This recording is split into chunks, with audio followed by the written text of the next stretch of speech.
시편 123편. 하늘 보좌에서 다스리시는 주님, 내가 눈을 들어 주님을 우러러봅니다. 상전의 손을 살피는 종의 눈처럼, 여주인의 손을 살피는 몸종의 눈처럼 우리의 눈도 주님께서 우리에게 자비를 베푸시길 원하여 주 우리 하나님을 우러러봅니다. 주님, 우리에게 자비를 베풀어 주십시오. 우리에게 자비를 베풀어 주십시오. 너무나도 많은 멸시를 받았습니다. 평안하게 사는 자들의 조롱과 오만한 자들의 멸시가 우리의 심령에 차고 넘칩니다.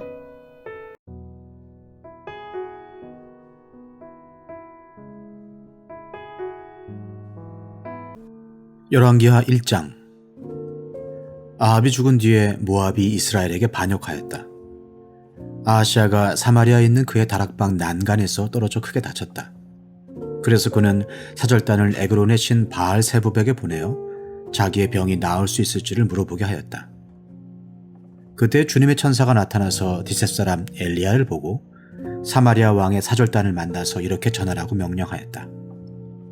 너희가 에그론의 신 바알 세부백에 물으러 가다니 이스라엘에 하나님이 계시지 않느냐? 그러므로 나 주가 말한다. 네가 올라가 누운 그 병상에서 일어나 내려오지 못하고 죽고 말 것이다. 엘리야는 천사가 시키는 대로 하였다. 그리하여 사절들은 가던 길에서 돌이켜서 왕에게 되돌아갔다. 왕이 그들에게 왜 그냥 돌아왔는지를 물었다. 그들은 왕에게 사실대로 대답하였다. 길을 가다가 웬 사람을 만났습니다. 그는 우리를 보고 우리를 보내신 임금님께 돌아가서 주님께서 하신 말씀을 전하라고 하였습니다. 그러면서 하는 말이 네가 에그론의 신 바알 세부백에 사람을 보내어 물으려 하다니 이스라엘에 하나님이 계시지 않느냐? 그러므로 너는 네가 올라가 누운 그 병상에서 일어나 내려오지 못하고 분명히 거기에서 죽고 말 것이다 하였습니다. 왕이 그들에게 물었다. 너희들을 만나서 그러한 말을 한 그 사람이 어떻게 생겼더냐? 그들이 왕에게 대답하였다. 털이 많고 허리에는 가죽띠를 띠고 있었습니다. 그러자 왕은 그는 분명히 디셉 사람 엘리야다 하고 외쳤다. 그리하여 왕은 50부장에게 부하 신명을 딸려서 엘리야에게 보냈다. 그 50부장은 엘리야가 산꼭대기에 앉아있는 것을 보고 그에게 소리쳤다. 어명이요, 하나님의 사람께서는 내려오시오. 엘리야가 그 50부장에게 말하였다. 내가 하나님의 사람이라면 불이 하늘에서 내려와서 너와 네 부하 50명을 모두 태울 것이다. 그러자 불이 하늘에서 내려와서 그와 그의 부하 50명을 태워버렸다. 왕이 다시 다른 50부장에게 부하 50명을 딸려서 엘리야에게 보냈다. 그 50부장은 엘리야에게 말하였다. 어명이요, 하나님의 사람께서는 내려오시오. 엘리야가 그들에게 말하였다. 내가 하나님의 사람이라면 불이 하늘에서 내려와서 너와 네 부하 50명을 모두 태울 것이다. 그러자 하나님의 불이 내려와서 그와 그의 부하 50명을 태웠다. 왕이 세 번째로 또 다른 50부장에게 부하 50명을 딸려서 보냈다. 그 세 번째 50부장은 올라가서 엘리야 앞에 무릎을 꿇고 애원하며 말하였다. 하나님의 사람께서는 우리의 청을 물리치지 말아 주십시오.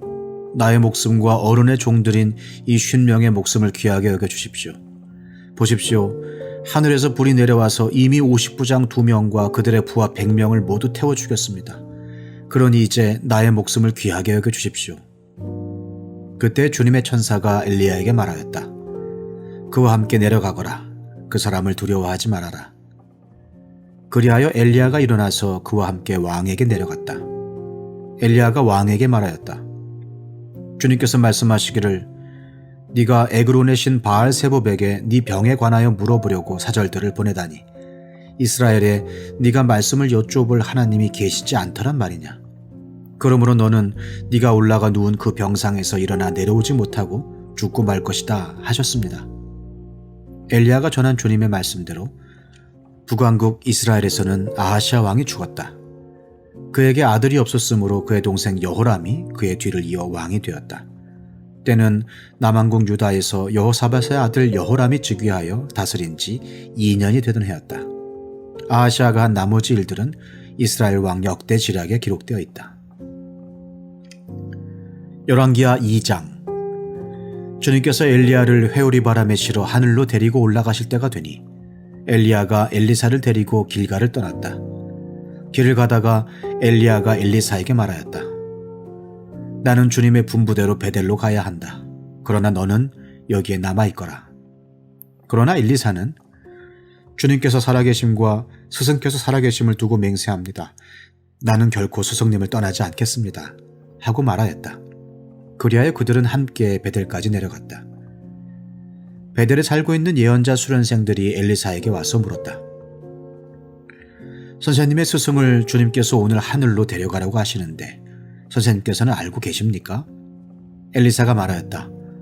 나도 알고 있으니 조용히 하시오. 엘리야가 엘리사에게 말하였다. 나는 주님의 분부대로 여리고로 가야 한다. 그러나 너는 여기에 남아있거라. 그러나 엘리사는 주님께서 살아계심과 스승께서 살아계심을 두고 맹세합니다. 나는 결코 스승님을 떠나지 않겠습니다. 하고 말하였다. 그리하여 그들은 함께 여리고로 갔다. 여리고에 살고 있는 예언자 수련생들이 엘리사에게 와서 물었다. 선생님의 스승을 주님께서 오늘 하늘로 데려가라고 하시는데 선생님께서는 알고 계십니까? 엘리사가 말하였다. 나도 알고 있으니 조용히 하시오. 엘리야가 엘리사에게 말하였다. 나는 주님의 분부대로 요단강으로 가야 한다. 그러나 너는 여기에 남아있거라.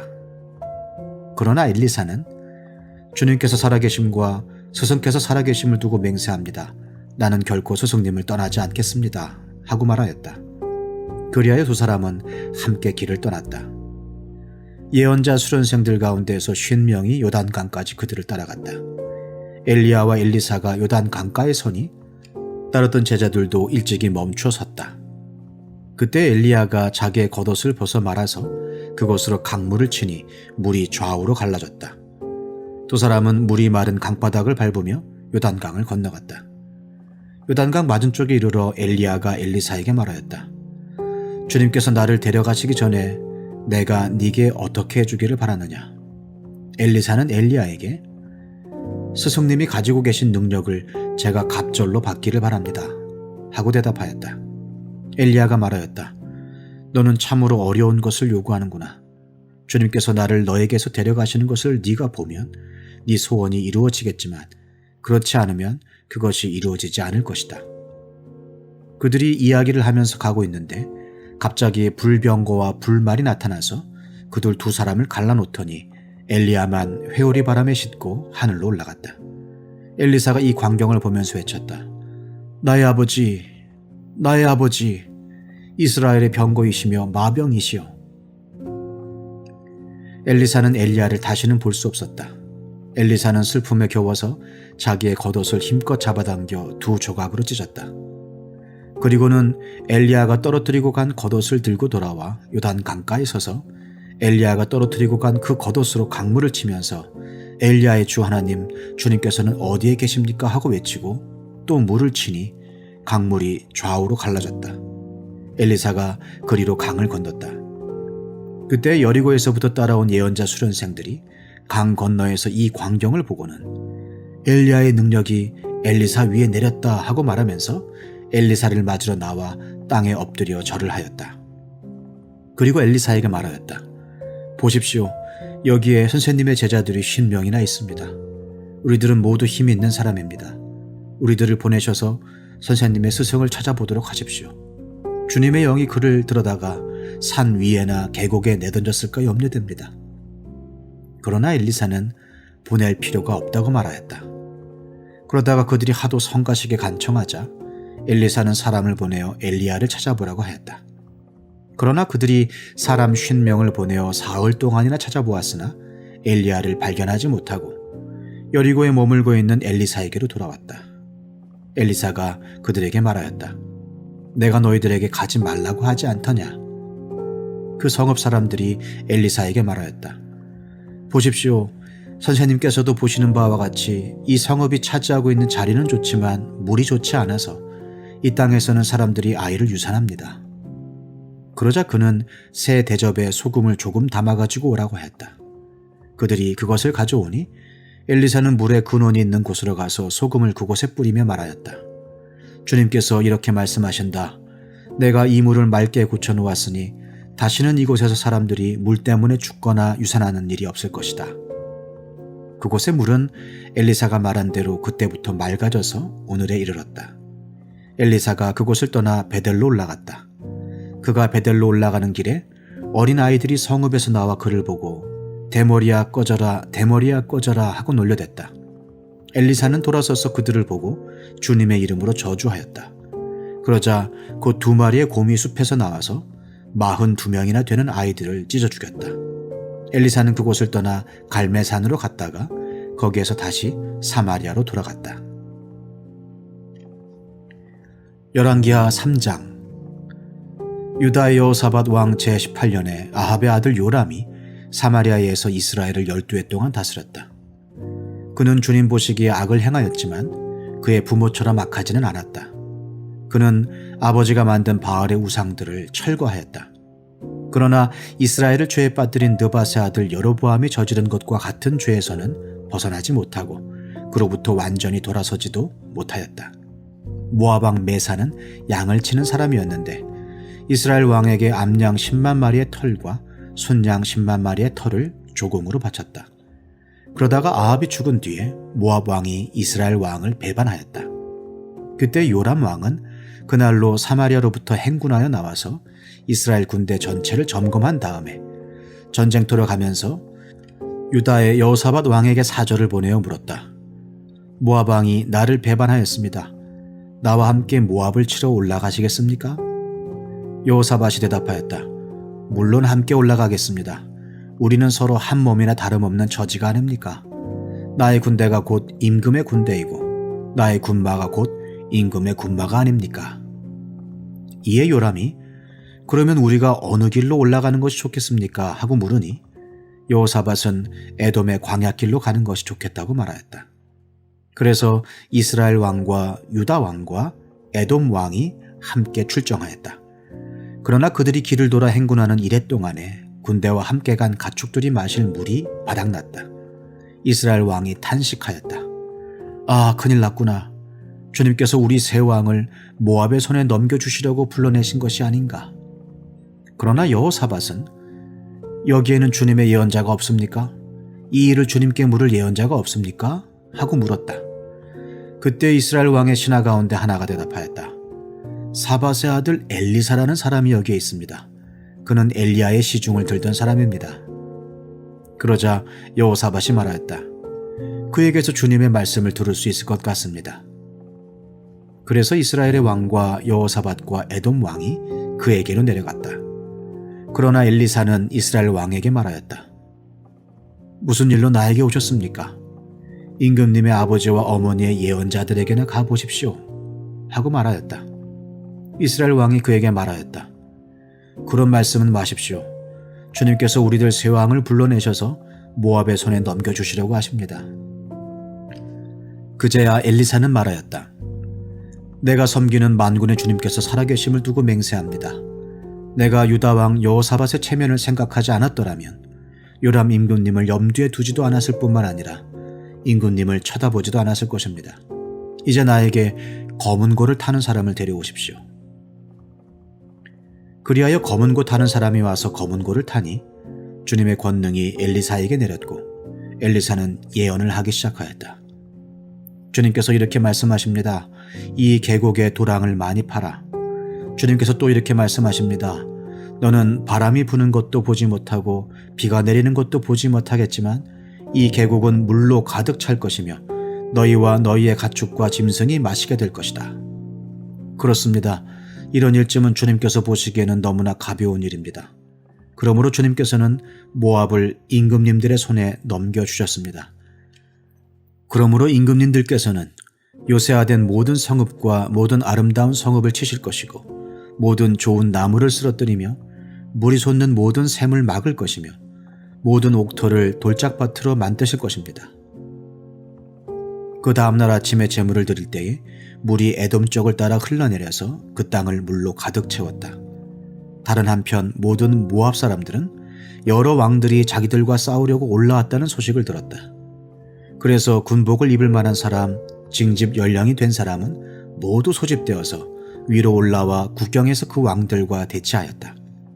모압 사람들이 이튿날 아침 일찍 일어나 보니 해가 물 위에 비쳐서 반대편 물이 온통 피와 같이 붉게 물든 것을 보았다. 그래서 그들은 이것은 피다. 분명 저쪽 왕들이 서로 싸우고 서로 치다가 흘린 피일 것이다. 자, 모압 사람들아, 약탈하러 가자 하고 소리쳤다. 그러나 막상 그들이 이스라엘 진에 이르니 이스라엘 군인들이 일제히 일어나서 모압 군인들을 쳤다. 그래서 그들이 이스라엘 앞에서 도망하니 이스라엘 군인들은 모압 진 안에까지 쳐들어가서 모압 군인들을 무찔렀다. 그들은 또 성읍들을 파괴하고 옥토에는 모두 돌을 던져서 돌로 가득 채웠다. 물이 나는 샘을 모두 메우고 좋은 나무를 모두 쓰러뜨려서 길 하레셋에 돌담만 남겼는데 그것도 무린 맥군들이 포위하고 공격하였다. 그제야 모압 왕은 전쟁이 자기에게 불리하다는 것을 알고 칼 잘 쓰는 사람 700명을 뽑아서 에돔 왕이 있는 쪽으로 돌파하여 나가려고 하였으나 그 일도 뜻대로 되지 않았다. 그래서 모압 왕은 자기를 대신하여 왕이 될 장자를 죽여 성벽 위에서 번제로 드렸다. 이것을 본 이스라엘 사람들은 크게 당황하여 그곳을 버리고 고국으로 돌아갔다. 열왕기하 4장. 예언자 수련생들의 아내 가운데서 남편을 잃은 어느 한 여인이 엘리사에게 부르짖으며 호소하였다. 예언자님의 종인 저의 남편이 죽었습니다.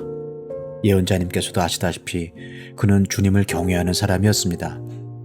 그런데 빚을 준 사람이 와서 저의 두 아들을 자기의 노예로 삼으려고 데려가려 합니다. 엘리사가 그 여인에게 말하였다. 내가 어떻게 하면 도움이 되겠는지 알려주시오. 집안에 무엇이 남아있소? 그 여인이 대답하였다. 집안에는 기름 한 병 말고는 아무것도 없습니다. 엘리사가 말하였다. 나가서 이웃 사람들에게 빈 그릇들을 빌려오시오. 되도록 많이 빌려와서 두 아들만 데리고 집으로 들어가 문을 닫고 그 그릇마다 모두 기름을 부어서 채워지는 대로 옆으로 옮겨 놓으시오. 그 여인은 엘리사 곁을 떠나 두 아들과 함께 집으로 들어가 문을 닫고 그 아들들이 가져온 그릇에 기름을 부었다. 그릇마다 가득 차자 그 여인은 아들들에게 물었다. 그릇이 더 없느냐? 아들들은 그릇이 이제 더 없다고 대답하였다. 그러자 기름은 더 이상 나오지 않았다. 여인은 하나님의 사람에게로 가서 이 사실을 알렸다. 하나님의 사람이 그에게 말하였다. 가서 그 기름을 팔아 빚을 갚고 그 나머지는 모자의 생활비로 쓰도록 하시오. 하루는 엘리사가 수넴 마을을 지나가게 되었는데 그곳에 한 부유한 여인이 있었다. 그가 엘리사에게 음식을 대접하고 싶어하여 엘리사는 그곳을 지나칠 때마다 거기에 들러서 음식을 먹곤 하였다. 그 여인이 자기 남편에게 말하였다. 여보, 우리 앞을 늘 지나다니는 그가 거룩한 하나님의 사람인 것을 내가 압니다. 이제 옥상에 벽으로 둘러친 작은 다락방을 하나 만들어서 거기에 침대와 탁자와 의자와 등잔을 갖추어 놓아둡시다. 그래서 그가 우리 집에 들르실 때마다 그곳에 들어가서 쉬시도록 합시다. 하루는 엘리사가 거기에 갔다가 그 다락방에 올라가 누워 쉬게 되었다. 엘리사가 자기의 젊은 시종 게하시에게 수넴 여인을 불러오라고 하였다. 게하시가 그 여인을 불러오니 그 여인이 엘리사 앞에 섰다. 엘리사가 게하시에게 말하였다. 부인께 여쭈어라. 부인, 우리를 돌보시느라 수고가 너무 많소. 내가 부인에게 무엇을 해드리면 좋겠소? 부인을 위하여 왕이나 군사령관에게 무엇을 좀 부탁해 드릴까요? 그러나 그 여인은 대답하였다. 저는 저의 백성과 한데 어울려 잘 지내고 있습니다. 엘리사가 게하시에게 물었다. 그러면 내가 이 부인에게 무엇을 해주면 좋을까? 게하시가 대답하였다. 생각나는 것이 있습니다. 이 부인에게는 아들이 없습니다. 그의 남편은 너무 늙었습니다. 엘리사는 게하시에게 그 여인을 다시 불러오게 하였다. 게하시가 그 여인을 부르니 그 여인이 문 안에 들어섰다. 엘리사가 말하였다. 내년 이맘때가 되면 부인께서는 품에 한 아들을 안고 있을 것이요. 여인이 대답하였다. 그런 말씀 마십시오, 예언자님. 하나님의 사람께서도 저 같은 사람에게 농담을 하시는 것입니까? 그러나 그 여인은 임신하였고 엘리사가 말한 대로 다음해 같은 때에 아들을 낳았다. 그 아이가 자랐는데 하루는 그 아이가 자기 아버지가 곡식 빼는 사람들과 함께 곡식을 거두고 있는 곳으로 나갔다. 갑자기 그 아이가 아이고 머리야 하면서 아버지가 듣는 데서 비명을 질렀다. 그의 아버지는 함께 있는 젊은 일꾼더러 그 아이를 안아서 어머니에게 데려다 주라고 일렀다. 그 일꾼은 그 아이를 안아서 그의 어머니에게로 데리고 갔다. 그 아이는 점심때까지 어머니의 무릎에 누워 있다가 마침내 죽고 말았다. 그러자 그 여인은 옥상으로 올라가서 하나님의 사람이 눕던 침대 위에 그 아들을 눕히고 문을 닫고 나갔다. 그리고 그 여인은 남편을 불러서 이렇게 말하였다. 일꾼 한 사람과 암나귀 한 마리를 나에게 보내주십시오. 내가 얼른 하나님의 사람에게 다녀오겠습니다. 남편이 말하였다. 왜 하필 오늘 그에게 가려고 하오? 오늘은 초하루도 아니고 안식일도 아니지 않소. 그러나 그의 아내는 걱정하지 말라고 대답하며 나귀의 안장을 지우고 일꾼에게 말하였다. 내가 말하기 전까지는 늦추지 말고 힘껏 달려가자. 이 여인은 곧 갈멜산에 있는 하나님의 사람에게 이르렀다. 때마침 하나님의 사람이 멀리서 그 여인을 보고 그의 시종 게하시에게 말하였다. 저기 수넴 여인이 오고 있구나. 달려가서 맞아라. 부인께 인사를 하고 밭갓 어른께서도 별거 없으신지 그리고 아이도 건강한지 물어보아라. 게하시가 달려가서 문안하자 그 여인은 모두 별거 없다고 대답하였다. 그런 다음에 곧 그 여인은 산에 있는 하나님의 사람에게로 가서 그의 발을 꼭 껴안았다. 게하시가 그 여인을 떼어놓으려고 다가갔으나 하나님의 사람이 말리면서 말하였다. 그대로 두어라. 부인의 마음속에 무엇인가 쓰라린 괴로움이 있는 것 같구나. 주님께서는 그가 겪은 고통을 나에게는 감추시고 알려주지 않으셨다. 여인이 엘리사에게 말하였다. 예언자님, 제가 언제 아들을 달라고 하였습니까? 저는 오히려 저 같은 사람에게 농담을 하지 마시라고 말씀드리지 않았습니까? 엘리사가 게하시에게 말하였다. 허리를 단단히 묶고 내 지팡이를 들고 가거라. 길을 가다가 어떤 사람을 만나도 인사를 해서는 안 된다. 인사를 받더라도 그에게 대꾸를 해서는 안 된다. 그리고 가거든 내 지팡이를 그 아이의 얼굴 위에 놓아라. 그러나 아이의 어머니는 말하였다. 주님의 살아계심과 예언자님의 목숨이 살아계심을 두고 맹세합니다. 저는 어떤 일이 있어도 예언자님을 떠나지 않겠습니다. 엘리사는 하는 수 없이 일어나서 그 부인을 따라 나섰다.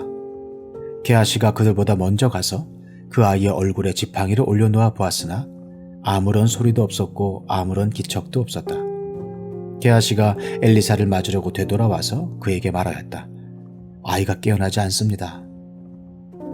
엘리사가 집안에 들어가서 보니 그 아이는 죽어 있었고 그 죽은 아이는 엘리사가 눕던 침대 위에 뉘어 있었다. 엘리사는 방 안으로 들어가서 문을 닫았다.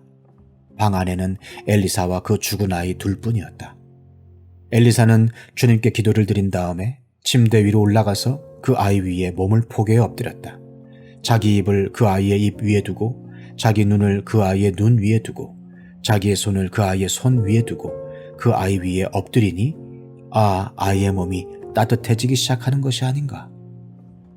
엘리사가 잠시 내려앉았다가 집안 이곳 저곳을 한번 거닌 뒤에 다시 올라가서 그 아이의 몸 위에 몸을 포개어 엎드리니 마침내 그 아이가 7번이나 재채기를 한 다음에 눈을 떴다. 엘리사가 게하시를 불러서 수넴 여인을 불러오게 하였다. 게하시가 그 여인을 불렀다. 그 여인이 들어오니 엘리사가 그 여인에게 아들을 데리고 가라고 하였다. 그 여인은 들어와서 예언자의 발에 얼굴을 대고 땅에 엎드려 큰 절을 하고 아들을 데리고 나갔다. 엘리사가 길갈로 돌아왔다. 그곳은 엘리사가 예언자 수련생들을 데리고 사는 곳이었다. 마침 그때 그 땅에 흉년이 들었다. 엘리사가 한 종에게 큰 솥을 걸어놓고 예언자 수련생들이 먹을 국을 끓이라고 하였다. 한 사람이 나무를 캐려고 들에 나갔다가 들포도 덩굴을 발견하고서 그 덩굴을 뜯어 옷에 가득 담아가지고 돌아와서 그것이 무엇인지도 잘 모르는 채로 국솥에 썰어 넣었다. 그들이 각자 국을 떠다 먹으려고 맛을 보다가 깜짝 놀라 하나님의 사람을 부르며 그 솥에 사람을 죽게 하는 독이 들어있다고 외쳤다. 그래서 그들이 그 국을 먹지 못하고 있는데 엘리사가 밀가루를 가져오라고 하여 그 밀가루를 솥에 뿌린 뒤에 이제는 먹어도 되니 사람들에게 떠다 주라고 하였다. 그러고 나니 정말로 솥 안에는 독이 전혀 없었다. 어떤 사람이 바알 살리사에서 왔다. 그런데 맨 먼저 거둔 보리로 만든 보리빵 20덩이와 자루에 가득 담은 햇곡식을 하나님의 사람에게 가지고 왔다. 엘리사가 그것을 사람들에게 주어서 먹게 하라고 하였더니 그의 시종은 100여 명이나 되는 사람들 앞에 그것을 어떻게 내놓겠느냐고 하였다. 그러나 엘리사가 말하였다. 사람들에게 주어서 먹게 하여라. 주님께서 말씀하시기를 먹고도 남을 것이라고 하셨다. 그리하여 그것을 100명이나 되는 사람들 앞에 내놓으니 주님의 말씀처럼 사람들이 배불리 먹고도 남았다. 열왕기하 5장. 시리아 왕의 군사령관 나아만 장군은 왕이 아끼는 큰 인물이고 존경받는 사람이었다. 주님께서 그를 지켜 시리아에 구원을 베풀어 주신 일이 있었다. 나아만은 강한 용사였는데 그만 나병에 걸리고 말았다. 시리아가 군대를 일으켜서 이스라엘 땅에 쳐들어갔을 때에 그곳에서 어린 소녀 하나를 잡아온 적이 있었다. 그 소녀는 나아만의 아내의 시중을 들고 있었다. 그 소녀가 여주인에게 말하였다. 주인 어른께서 사마리아에 있는 한 예언자를 만나보시면 좋겠습니다. 그분이라면 어른의 나병을 고치실 수가 있을 것입니다. 이 말을 들은 나아만은 시리아 왕에게 나아가서 이스라엘 땅에서 온 한 소녀가 한 말을 보고하였다. 시리아 왕은 기꺼이 허락하였다.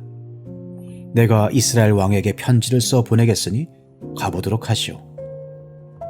나아만은 은 10달란트와 금 6,000개와 옷 10벌을 가지고 가서 왕의 편지를 이스라엘 왕에게 전하였다. 그 편지에는 이렇게 쓰여 있었다. 내가 이 편지와 함께 나의 신하 나아만을 귀하게 보냅니다. 부디 그의 나병을 고쳐주시기 바랍니다. 이스라엘 왕은 그 편지를 읽고 낙담하여 자기의 옷을 찢으며 주위를 둘러보고 말하였다. 내가 사람을 죽이고 살리는 신이라도 된다는 말인가? 이렇게 사람을 보내어 나병을 고쳐달라고 하니 될 말인가? 이것은 분명 공연히 트집을 잡아 싸울 기회를 찾으려는 것이니 자세히들 알아보도록 하시오. 이스라엘 왕이 낙담하여 옷을 찢었다는 소식을 하나님의 사람 엘리사가 듣고 왕에게 사람을 보내어 말하였다. 어찌하여 옷을 찢으셨습니까? 그 사람을 나에게 보내주십시오. 이스라엘에 예언자가 있음을 그에게 알려주겠습니다. 나아만은 군마와 병거를 거느리고 와서 엘리사의 집 문 앞에 멈춰 섰다. 엘리사는 사환을 시켜서 나아만에게 요단강으로 가서 몸을 7번 씻으면 장군의 몸이 다시 깨끗하게 될 것이라고 말하였다. 나아만은 이 말을 듣고 화가 나서 발길을 돌렸다. 적어도 엘리사가 직접 나와서 정중히 나를 맞이하고 주 그의 하나님의 이름을 부르며 상처 위에 직접 안수하여 나병을 고쳐주어야 도리가 아닌가. 다마스쿠스에 있는 아마나 강이나 바르발 강이 이스라엘에 있는 강물보다 좋지 않다는 말이냐. 강에서 씻으려면 거기에서 씻으면 될 것 아닌가. 우리나라의 강물에서는 씻기지 않기라도 한다는 말이냐 하고 불평하였다. 그렇게 불평을 하고 나서 나아만은 발길을 돌이켜 분을 참지 못하며 떠나갔다. 그러나 부하들이 그에게 가까이 와서 말하였다. 장군님, 그 예언자가 이보다 더한 일을 하라고 하였다면 하지 않으셨겠습니까? 다만 몸이나 씻으시라는데 그러면 깨끗해진다는데 그것 좀 못할 까닭이 어디에 있습니까? 그리하여 나아만은 하나님의 사람이 시킨 대로 요단강으로 가서 7번 몸을 씻었다. 그러자 그의 살결이 어린아이의 살결처럼 새 살로 돌아와 깨끗하게 나았다. 나아만과 그의 모든 수행원이 하나님의 사람에게로 되돌아와 엘리사 앞에 서서 말하였다. 이제야 나는 온 세계에서 이스라엘 밖에는 하나님이 계시지 않다는 것을 알게 되었습니다. 부디 예언자님의 종인 제가 드리는 이 선물을 받아주십시오. 그러나 엘리사는 내가 섬기는 주님께서 살아계심을 두고 맹세하지만 나는 그것을 받을 수가 없소 하고 사용하였다. 나아만이 받아달라고 다시 권하였지만 엘리사는 끝내 거절하였다. 나아만이 말하였다. 정 그러시다면 낙이 2마리에 실을 만큼의 흙을 예언자님의 종인 저에게 주시기 바랍니다.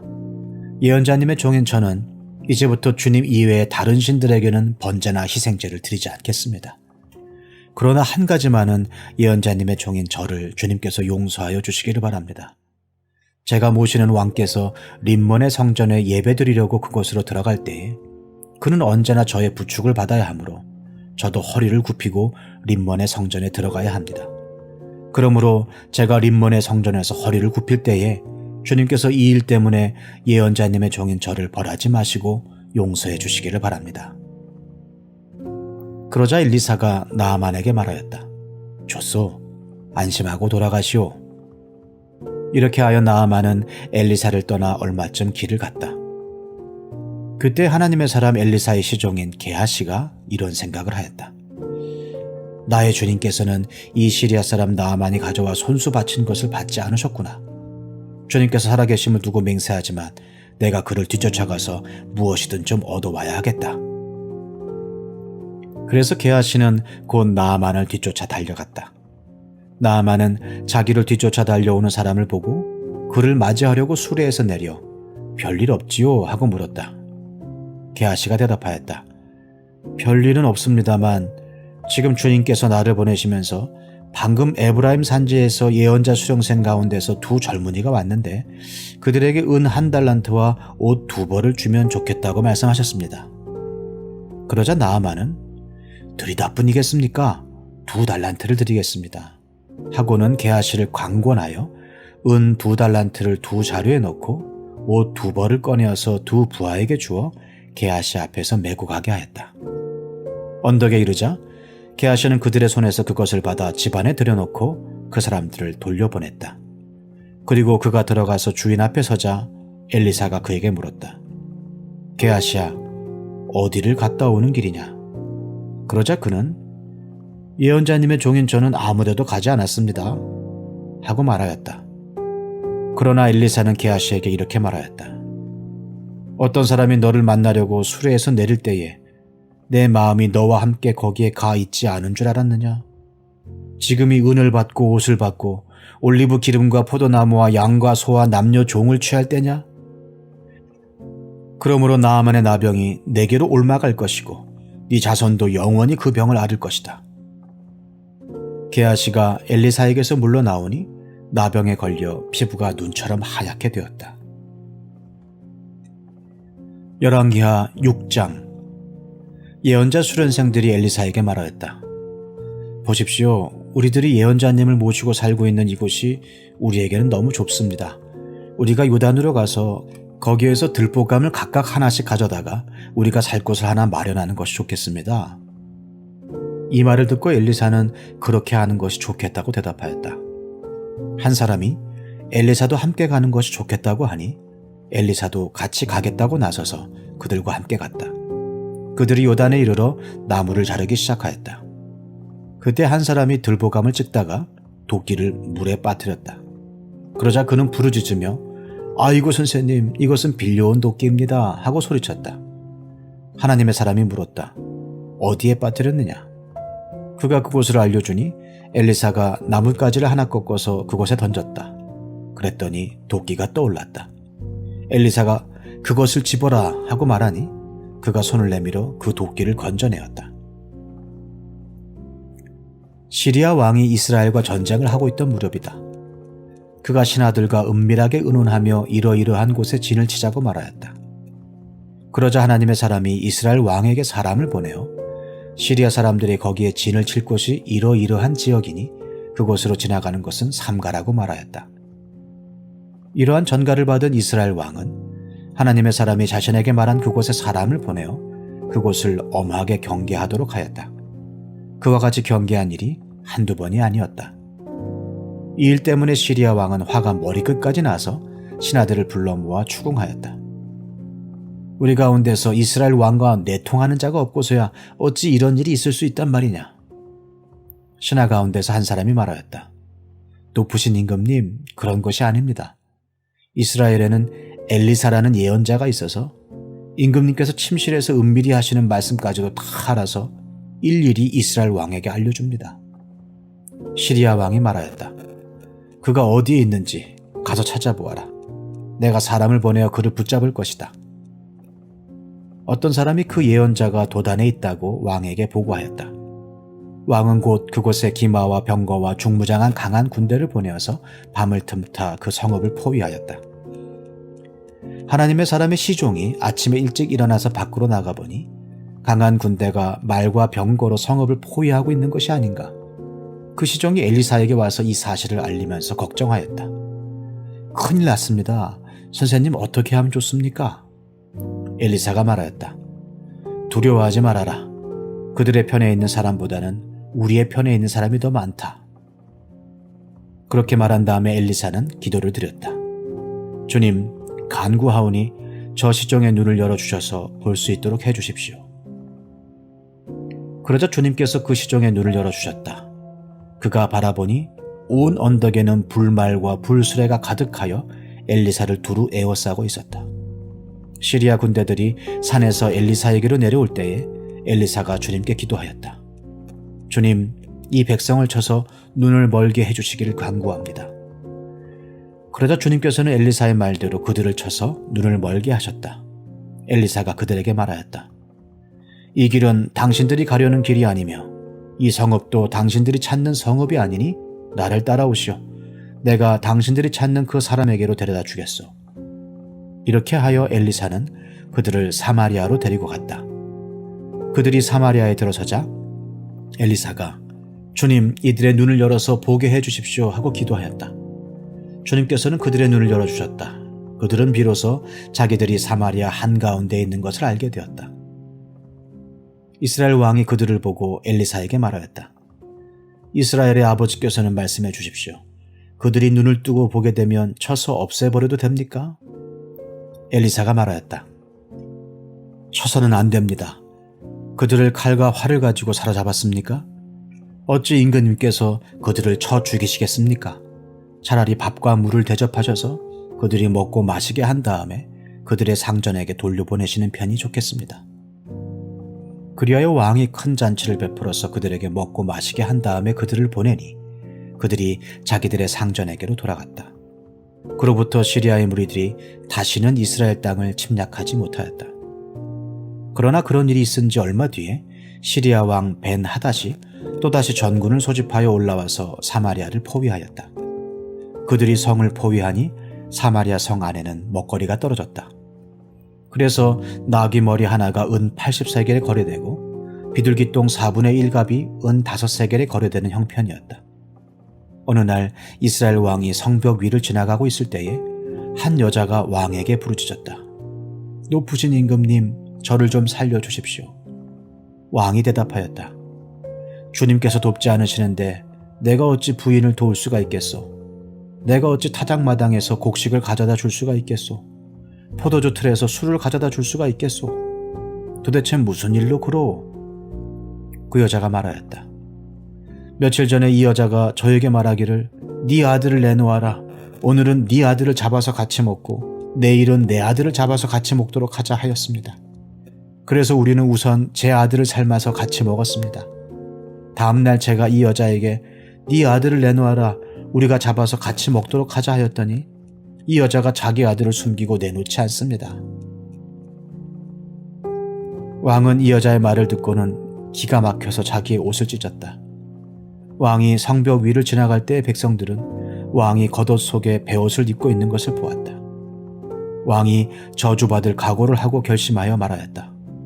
사밧의 아들 엘리사의 머리가 오늘 그대로 붙어 있다면 하나님이 나에게 벌 위에 더 벌을 내리신다 하여도 달게 받겠다. 그때 엘리사는 원로들과 함께 자기 집에 앉아 있었다. 왕이 전령을 엘리사에게 보냈다. 그 전령이 이르기 전에 엘리사가 원로들에게 말하였다. 여러분은 살인자의 아들이 나의 머리를 베려고 사람을 보낸 것을 알고 계십니까? 전령이 오거든 문을 단단히 걸어 잠그고 그를 들어오지 못하게 하십시오. 그를 보내놓고 뒤따라오는 그 주인의 발자국 소리가 벌써 들려오고 있지 않습니까? 엘리사가 원로들과 함께 말하고 있는 동안에 왕이 엘리사에게 와서 말하였다. 우리가 받은 이 모든 재앙을 보시오. 이런 재앙이 주님께로부터 왔는데 내가 어찌 주님께서 우리를 도와주시기를 기다리겠소? 열왕기하 7장. 엘리사가 말하였다. 주님의 말씀을 들으십시오. 주님께서 이렇게 말씀하셨습니다. 내일 이맘때쯤에 사마리아 성문 어귀에서 고운 밀가루 한 스아를 한 세겔에 사고 보리 2스아를 한 세겔에 살 수 있을 것이다 하셨습니다. 그러자 왕을 부축하고 있던 시종 무관이 하나님의 사람에게 대답하였다. 비록 주님께서 하늘에 있는 창고문을 여신다고 할지라도 어찌 그런 일이 일어날 수 있겠습니까? 엘리사가 말하였다. 당신은 분명히 그런 일이 생기는 것을 눈으로 직접 볼 것이요. 그렇지만 당신이 그것을 먹지는 못할 것이요. 그 무렵에 나병 환자 4사람이 성문 어귀에 있었는데 그들이 서로 말을 주고받았다. 우리가 어찌하여 여기에 앉아서 죽기만을 기다리겠느냐. 성 안으로 들어가 봐도 성 안에는 기근이 심하니 먹지 못하여 죽을 것이 뻔하고, 그렇다고 여기에 그대로 앉아 있어 봐도 죽을 것이 뻔하다. 그러니 차라리 시리아 사람의 진으로 들어가서 항복하자. 그래서 그들이 우리를 살려주면 사는 것이고 우리를 죽이면 죽는 것이다. 그리하여 그들은 황혼 무렵에 일어나서 시리아 진으로 들어갔는데 시리아 진의 끝까지 가보았지만 어찌 된 일인지 그곳에는 한 사람도 보이지 않았다. 주님께서 시리아 진의 군인들에게 병거 소리와 군마 소리와 큰 군대가 쳐들어오는 소리를 듣게 하셨기 때문에 시리아 군인들은 이스라엘 왕이 그들과 싸우려고 헷 족속의 왕들과 이집트의 왕들을 고용하여 자기들에게 쳐들어온다고 생각하고는 황혼역에 일어나서 장막과 군마와 나귀들을 모두 진에 그대로 남겨놓은 채 목숨을 건지려고 도망하였던 것이다. 이들 나병 환자들이 적진의 끝까지 갔다가 한 장막 안으로 들어가서 먹고 마신 뒤에 은과 금과 옷을 가지고 나와서 숨겨두고는 또 다른 장막으로 들어가서 거기에서도 물건을 가지고 나와 그것도 역시 숨겨두었다. 그런 다음에 그들은 서로 말하였다. 우리들이 이렇게 하는 것은 올바른 일이 아니다. 오늘은 좋은 소식을 전하는 날이다. 이것을 전하지 않고 내일 아침 해 뜰 때까지 기다린다면 벌이 오히려 우리에게 내릴 것이다. 그러니 이제 왕궁으로 가서 이것을 알리도록 하자. 그리하여 그들은 성으로 돌아와 문지기들을 불러서 알려주었다. 우리들은 지금 시리아 진에서 오는 길인데 그곳엔 사람은커녕 인기척도 없으며 다만 말과 나귀만 묶여있을 뿐 장막도 버려진 채 그대로 있습니다. 이 말을 들은 성문지기들은 기뻐 소리치며 왕궁에 이 사실을 보고하였다. 왕은 밤중에 일어나서 신하들과 의논하였다. 시리아 사람들이 우리에게 이렇게 한 것이 무슨 뜻이겠소? 내 생각에는 그들이 분명 우리가 못 먹어 허덕이는 줄 알고 진영을 비우고 들에 숨어 있다가 우리가 성 밖으로 나오면 우리를 생포하고 이 성 안으로 쳐들어오려고 생각한 것 같소. 그러자 신하 가운데 하나가 의견을 내놓았다. 이 성 안에 아직 남아있는 5필의 말은 이 성 안에 남아있는 이스라엘 모든 사람의 운명과 마찬가지로 어차피 굶어 죽고야 말 것이니 이 말에 사람을 태워보내어서 정찰이나 한번 해보시는 것이 어떻겠습니까? 그래서 그들이 말 2필이 끄는 병거를 끌어내니 왕은 그들을 시리아 군의 뒤를 쫓아가도록 내보내면서 가서 알아보라고 하였다. 그들이 시리아 군대를 뒤따라 요단강까지 가보았지만 길에는 시리아 사람들이 급히 도망치느라 던져버린 의복과 군 장비만 가득하였다. 군인들은 돌아와서 이 사실을 왕에게 보고하였다.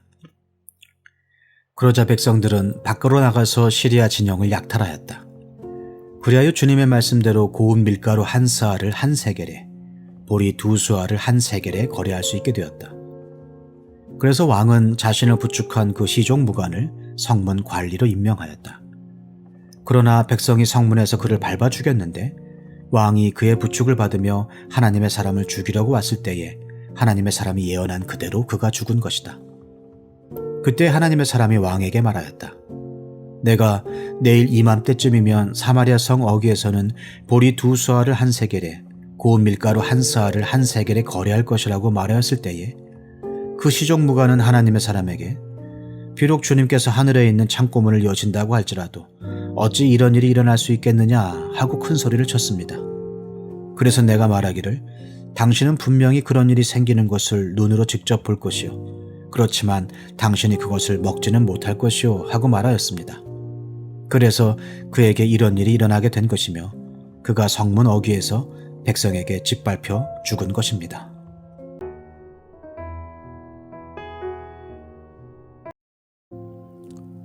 누가복음 9장. 예수께서 그 12를 한자리에 불러 놓으시고 모든 귀신을 제어하고 병을 고치는 능력과 권능을 주시고 하나님 나라를 선포하며 병든 사람을 고쳐주게 하시려고 그들을 내보내시며 그들에게 말씀하셨다. 길을 떠나는 데는 아무것도 가지고 가지 말아라. 지팡이도 자루도 빵도 은하도 가지고 가지 말고 속옷도 2벌씩은 가지고 가지 말아라. 어느 집에 들어가든지 거기에 머물다가 거기에서 떠나거라. 어디에서든지 사람들이 너희를 영접하지 않거든 그 고을을 떠날 때에 너희 발에 묻은 먼지를 떨어버려서 그들을 거스르는 증거물로 삼아라. 제자들은 나가서 여러 마을을 두루 다니면서 곳곳에서 복음을 전하며 병을 고쳤다. 분봉왕 헤롯은 이 모든 일을 듣고서 당황하였다. 왜냐하면 어떤 사람들은 요한이 죽은 사람들 가운데서 살아났다고 하고, 또 어떤 사람들은 엘리야가 나타났다고 하고, 또 어떤 사람들은 옛 예언자 가운데 한 사람이 살아났다고 말하기 때문이었다. 그러나 헤롯은 이렇게 말하였다. 요한은 내가 목을 베어 죽였는데 내게 이런 소문이 파다하게 들리는 사람은 누구인가? 그는 예수를 만나고 싶어 하였다. 사도들이 돌아와서 자기들이 한 모든 일을 예수께 이야기하였다. 예수께서는 그들을 데리고 따로 벳세다라고 하는 고을로 물러가셨다. 그러나 무리가 그곳을 알고서 그를 따라갔다. 예수께서는 그들을 맞이하셔서 하나님 나라를 말씀해 주시고 또 병고침을 받아야 할 사람들을 고쳐주셨다. 그런데 날이 저물기 시작하니 12 제자가 다가와서 예수께 말씀드렸다. 무리를 헤쳐보내어 주위의 마을과 농가로 찾아가서 잠자리도 구하고 먹을 것도 구하게 하십시오. 우리가 있는 여기는 빈 들입니다. 그러나 예수께서는 그들에게 말씀하셨다. 너희가 그들에게 먹을 것을 주어라. 그들이 말하였다. 우리에게는 빵 5개와 물고기 2마리밖에 없습니다. 우리가 나가서 이 모든 사람이 다 먹을 수 있을 만큼 먹을 것을 사지 않으면 안 되겠습니다. 거기에는 남자만도 약 5,000명이 있었다. 예수께서 제자들에게 말씀하셨다. 사람들을 한 50명씩 떼를 지어서 앉게 하여라. 제자들이 그대로 하여 모두 다 앉게 하였다. 예수께서 빵 5개와 물고기 2마리를 손에 들고 하늘을 우러러 쳐다보시고 그것들을 축복하신 다음에 떼어서 제자들에게 주시고 무리 앞에 놓게 하셨다.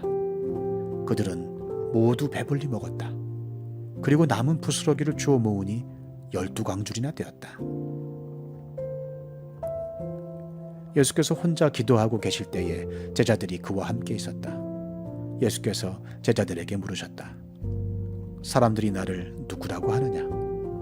그들이 대답하였다. 세례자 요한이라고 합니다. 그러나 엘리야라고 하는 사람들도 있고 옛 예언자 가운데 한 사람이 살아났다고 하는 사람들도 있습니다.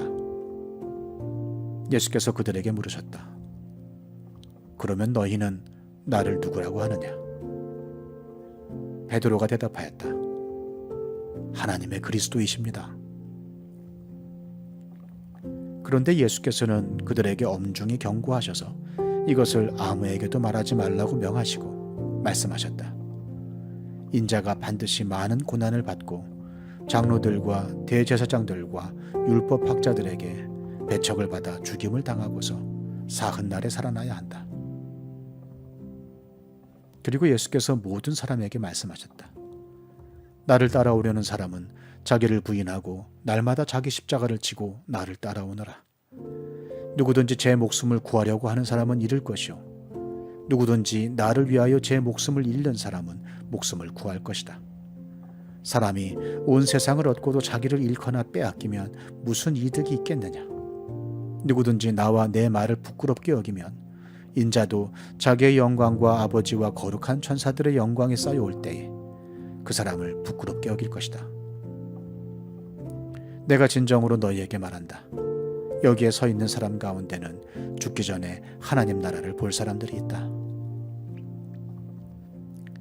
이 말씀을 하신 뒤에 8해쯤 되어서 예수께서는 베드로와 요한과 야고보를 데리고 기도하러 산에 올라가셨다. 예수께서 기도하고 계시는데 그 얼굴 모습이 변하고 그 옷이 눈부시게 휘어지고 빛이 났다. 그런데 갑자기 2 사람이 나타나 예수와 더불어 말을 하고 있었다. 그들은 모세와 엘리야였다. 그들은 영광에 쌓여 나타나서 예수께서 예루살렘에서 이루실 일, 곧 그의 떠나가심에 대하여 말하고 있었다. 베드로와 그 일행은 잠을 이기지 못해서 졸다가 깨어나서 예수의 영광을 보고 또 그와 함께 서 있는 그 2 사람을 보았다. 그 두 사람이 예수에게서 막 떠나가려고 할 때에 베드로가 예수께 말하였다. 선생님, 우리가 여기서 지내는 것이 좋겠습니다. 우리가 초막 셋을 지어서 하나에는 선생님을, 하나에는 모세를, 하나에는 엘리야를 모시겠습니다. 베드로는 자기가 무슨 말을 하는지도 모르고 그렇게 말하였다. 그가 이렇게 말하고 있는데 구름이 일어나서 그 세 사람을 휩쌌다. 그들이 구름 속으로 들어가니 제자들은 두려움에 사로잡혔다. 그리고 구름 속에서 소리가 났다. 이는 내 아들이요 내가 택한 자다. 너희는 그의 말을 들어라. 그 소리가 끝났을 때에 예수만이 거기에 계셨다. 제자들은 입을 다물고 그들이 본 것을 얼마 동안 아무에게도 알리지 않았다. 다음 날 그들이 산에서 내려오니 큰 무리가 예수를 맞이하였다. 그런데 무리 가운데서 한 사람이 소리를 크게 내서 말하였다. 선생님, 내 아들을 보아주십시오. 그 아이는 내 외아들입니다. 귀신이 그 아이를 사로잡으면 그 아이는 갑자기 소리를 지릅니다. 또 귀신은 아이에게 경련을 일으키고 입에 거품을 물게 합니다. 그리고 아이를 상하게 하면서 좀처럼 떠나지 않습니다. 그래서 선생님의 제자들에게 귀신을 내쫓아달라고 청하였으나 그들은 해내지를 못했습니다. 예수께서 대답하셨다. 아, 믿음이 없고 비뚤어진 세대여. 내가 언제까지 너희와 함께 있어야 하며 너희를 참아 주어야 하겠느냐. 네 아들을 이리로 데려오너라. 아이가 예수께로 오는 도중에도 귀신이 그 아이를 거꾸로 때리고 경련을 일으키게 하였다. 예수께서는 그 악한 귀신을 꾸짖으시고 아이를 낫게 하셔서 그 아버지에게 돌려주셨다. 사람들은 모두 하나님의 위대한 능력을 보고 놀랐다. 사람들이 모두 예수께서 하신 모든 일을 보고 놀라서 감탄하고 있을 때에 예수께서 제자들에게 말씀하셨다. 너희는 이 말을 귀담아 들어라. 인자는 사람들의 손으로 넘어갈 것이다. 그러나 제자들은 이 말씀을 깨닫지 못하였다. 그들이 그 말씀을 이해하지 못하도록 그 뜻이 숨겨져 있었다. 또한 그들은 그 말씀에 관하여 그에게 묻기조차 두려워하였다. 제자들 사이에서는 자기들 가운데서 누가 가장 큰 사람이냐 하는 문제로 다툼이 일어났다. 예수께서 그들 마음속에 생각을 하시고 어린이 하나를 데려다가 곁에 세우시고 그들에게 말씀하셨다. 누구든지 내 이름으로 이 어린이를 영접하면 나를 영접하는 것이요. 누구든지 나를 영접하면 나를 보내신 분을 영접하는 것이다. 너희 가운데서 가장 작은 사람이 큰 사람이다. 요한이 대답하였다. 선생님, 어떤 사람이 선생님의 이름으로 귀신을 내쫓는 것을 우리가 보았습니다.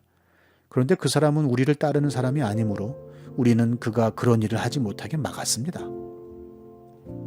그러나 예수께서는 그에게 말씀하셨다. 막지 말아라. 너희를 반대하지 않는 사람은 너희를 지지하는 사람이다. 예수께서 하늘에 올라가실 날이 다 되었다. 그래서 예수께서는 예루살렘에 가시기로 마음을 굳히시고 심부름꾼들을 앞서 보내셨다. 그들이 길을 떠나서 예수를 모실 준비를 하려고 사마리아 사람의 한 마을에 들어갔다. 그러나 그 마을 사람들은 예수가 예루살렘으로 가시는 도중이므로 예수를 맞아들이지 않았다. 그래서 제자인 야고보와 요한이 이것을 보고 말하였다. 주님, 하늘에서 불이 내려와 그들을 태워버리라고 우리가 명령하면 어떻겠습니까? 예수께서 돌아서서 그들을 꾸짖으셨다.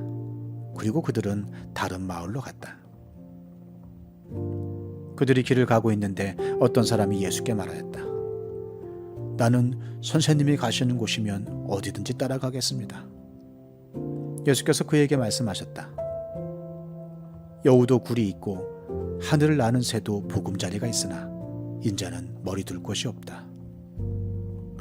또 예수께서 다른 사람에게 나를 따라오너라 하고 말씀하셨다. 그러나 그 사람이 말하였다. 주님, 내가 먼저 가서 아버지의 장례를 치르도록 허락하여 주십시오. 그러나 예수께서는 그에게 말씀하셨다. 죽은 사람들을 장사하는 일은 죽은 사람들에게 맡겨두고 너는 가서 하나님 나라를 전파하여라. 또 다른 사람이 말하였다. 주님, 내가 주님을 따라가겠습니다. 그러나 먼저 집안 식구들에게 작별 인사를 하게 해주십시오. 예수께서는 그에게 말씀하셨다. 누구든지 손에 쟁기를 잡고 뒤를 돌아다보는 사람은 하나님 나라에 합당하지 않다. 누가복음 10장. 이 일이 있은 뒤에 주님께서는 다른 72사람을 세우셔서 친히 가려고 하시는 모든 고을과 모든 곳으로 둘씩 앞서 보내시며 그들에게 말씀하셨다. 추수할 것은 많으나 일꾼이 적다. 그러므로 추수하는 주인에게 추수할 일꾼을 보내달라고 청하여라. 가거라. 내가 너희를 보내는 것이 양을 이리 가운데로 보내는 것과 같다. 전대도 자루도 신도 가지고 가지 말고 길에서 아무에게도 인사하지 말아라. 어느 집에 들어가든지 먼저 이 집에 평화가 있기를 빕니다 하고 말하여라. 거기에 평화를 바라는 사람이 있으면 너희가 비는 평화가 그 사람에게 내릴 것이요 그렇지 않으면 그 평화가 너희에게 되돌아올 것이다. 너희는 한 집에 머물러 있으면서 거기서 주는 것을 먹고 마셔라. 일꾼이 자기 삭슬 받는 것은 마땅하다. 이 집 저 집 옮겨 다니지 말아라. 어느 고을에 들어가든지 사람들이 너희를 영접하거든 너희에게 차려주는 음식을 먹어라. 그리고 거기에 있는 병자들을 고쳐주며 하나님 나라가 너희에게 가까이 왔다 하고 그들에게 말하여라. 그러나 어느 고을에 들어가든지 사람들이 너희를 영접하지 않거든 그 고을 거리로 나가서 말하기를 우리 발에 묻은 너희 고을의 먼지를 너희에게 떨어버린다. 그러나 하나님 나라가 가까이 왔다는 것을 알아라 하여라. 내가 너희에게 말한다. 그날에는 소돔이 그 고을보다 더 견디기 쉬울 것이다. 고라시나 너에게 화가 있다. 벳세다야 너에게 화가 있다. 내가 너희에게 행한 기적들을 두로와 시돈에서 행했더라면 그들은 벌써 베옷을 입고 죄를 뒤집어쓰고 앉아 회개하였을 것이다. 그러나 심판날에는 두로와 시돈이 너희보다 더 견디기 쉬울 것이다. 가버나움아, 네가 하늘까지 치솟을 셈이냐? 지옥에까지 떨어질 것이다. 누구든지 너희의 말을 들으면 내 말을 듣는 것이요 누구든지 너희를 배척하면 나를 배척하는 것이다. 그리고 누구든지 나를 배척하면 나를 보내신 분을 배척하는 것이다. 72사람이 기쁨에 차서 돌아와 보고하였다. 주님, 주님의 이름을 대면 귀신들까지도 우리에게 복종합니다. 예수께서 그들에게 말씀하셨다. 사탄이 하늘에서 번갯불처럼 떨어지는 것을 내가 보았다. 보아라, 내가 너희에게 뱀과 전갈을 밟고 원수의 모든 세력을 누릴 권세를 주었으니 아무것도 너희를 해하지 못할 것이다. 그러나 귀신들이 너희에게 굴복한다고 해서 기뻐하지 말고 너희의 이름이 하늘에 기록된 것을 기뻐하여라. 그때 예수께서 성령으로 기쁨에 차서 이렇게 아뢰었다. 하늘과 땅의 주님이신 아버지, 이 일을 지혜 있는 사람들과 똑똑한 사람들에게는 감추시고 철부지 어린 아이들에게는 드러내 주셨으니 감사합니다. 그렇습니다. 아버지, 이것이 아버지의 은혜로우신 뜻입니다. 아버지께서 모든 것을 내게 맡겨주셨습니다. 아버지 밖에는 아들이 누구인지 아는 사람이 없습니다. 또 아들 밖에는 그리고 아버지를 계시하여 주려고 아들이 택한 사람 밖에는 아버지가 누구인지 아는 사람이 없습니다. 예수께서 제자들에게 돌아서서 따로 말씀하셨다. 너희가 보고 있는 것을 보는 눈은 복이 있다. 내가 너희에게 말한다. 많은 예언자와 왕이 너희가 지금 보고 있는 것을 보고자 하였으나 보지 못하였고 너희가 지금 듣고 있는 것을 듣고자 하였으나 듣지 못하였다. 어떤 율법 교사가 일어나서 예수를 시험하여 말하였다. 선생님, 내가 무엇을 해야 영생을 얻겠습니까? 예수께서 그에게 말씀하셨다. 율법에 무엇이라고 기록하였으며 너는 그것을 어떻게 읽고 있느냐?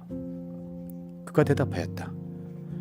내 마음을 다하고 내 목숨을 다하고 내 힘을 다하고 내 뜻을 다하여 주 너의 하나님을 사랑하여라 하였고 또 내 이웃을 내 몸같이 사랑하여라 하였습니다. 예수께서 그에게 말씀하셨다. 네 대답이 옳다. 그대로 행하여라. 그리하면 살 것이다. 그런데 그 율법 교사는 자기를 옳게 보이고 싶어서 예수께 말하였다. 그러면 내 이웃이 누구입니까? 예수께서 대답하셨다. 어떤 사람이 예루살렘에서 여리고로 내려가다가 강도들을 만났다. 강도들이 그 옷을 벗기고 때려서 거의 죽게 된 채로 내버려 두고 갔다. 마침 어떤 제사장이 그 길로 내려가다가 그 사람을 보고 피하여 지나갔다. 이와 같이 레위 사람도 그곳에 이르러 그 사람을 보고 피하여 지나갔다. 그러나 어떤 사마리아 사람은 길을 가다가 그 사람이 있는 곳에 이르러 그를 보고 측은한 마음이 들어서 가까이 가서 그 상처에 올리브 기름과 포도주를 붓고 싸맨 다음에 자기 짐승에 태워서 여관으로 데리고 가서 돌보아 주었다. 다음 날 그는 2데나리온을 꺼내어서 여관 주인에게 주고 말하기를 이 사람을 돌보아 주십시오. 비용이 더 들면 내가 돌아오는 길에 갚겠습니다 하였다. 너는 이 세 사람 가운데서 누가 강도 만난 사람에게 이웃이 되어 주었다고 생각하느냐? 그가 대답하였다. 자비를 베푼 사람입니다. 예수께서 그에게 말씀하셨다. 가서 너도 이와 같이 하여라. 그들이 길을 가다가 예수께서 어떤 마을에 들어가셨다. 마르다라고 하는 여자가 예수를 자기 집으로 모셔드렸다.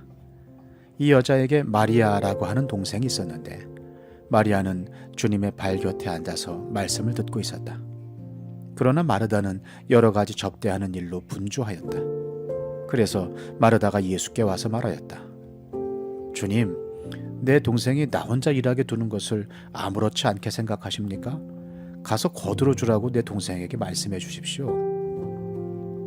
그러나 주님께서는 마르다에게 대답하셨다. 마르다야, 마르다야, 너는 많은 일로 염려하며 들떠있다. 그러나 주님의 일은 많지 않거나 하나뿐이다. 마리아는 좋은 몫을 택하였다. 그러니 아무도 그것을 그에게서 빼앗지 못할 것이다.